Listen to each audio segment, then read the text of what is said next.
بسم اللہ الرحمن الرحیم.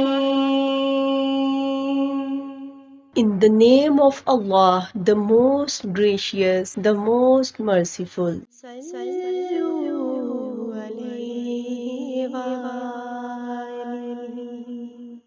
Narrated Jabir bin Abdullah al-Ansari while talking about the period of pause in revelation, reporting the speech of the Prophet. While I was walking, all of a sudden I heard a voice from the sky. I looked up and saw the same angel who had visited me at the cave of Hira, sitting on a chair between the sky and the earth. I got afraid of him and came back home and said, "Wrap me." And then Allah revealed the following holy verses.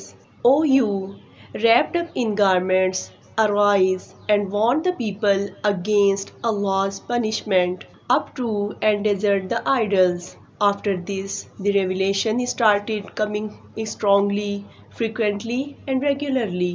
To get the knowledge of authentic hadiths, please subscribe our YouTube channel, Hadith.